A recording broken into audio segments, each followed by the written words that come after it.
6%, c'est la proportion de Bretons qui assistent chaque semaine à un office religieux. Gros plan sur l'effacement progressif du fait religieux dans le panorama de la Bretagne.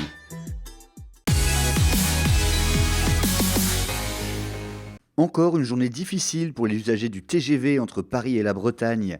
Alors que la SNCF avançait une légère amélioration vers Nantes et Bordeaux avec 6 et 8 liaisons, un seul départ a été assuré depuis Brest et Quimper jusqu'à Paris et 3 en tout en sens inverse, tous complets. Bilan, ce sont les cars qui ont fait le plein, comme ici à la gare de Brest.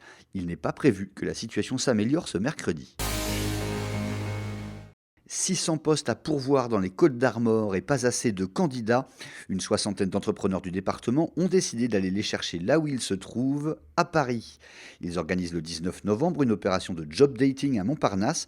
Objectif, convaincre jeunes diplômés et cadras souhaitant changer de vie de mettre le cap à l'ouest. Pas si loin d'ailleurs, au plus rapide, il ne faut désormais que 2h17 pour rallier Paris à Saint-Brieuc. Probable report du départ en vue pour la Brest Atlantique, la course de trimaran géant qui doit s'élancer dimanche de Brest pour un demi-tour du monde via Rio de Janeiro et le Cap. En cause, la très grosse dépression qui s'annonce avec des vents forts et des creux de 6 à 9 mètres. Selon les fichiers météo, aucune fenêtre ne semble devoir s'ouvrir avant mercredi 6 novembre. Les concurrents de la Jacques Vabre, eux, sont déjà loin et moins directement concernés.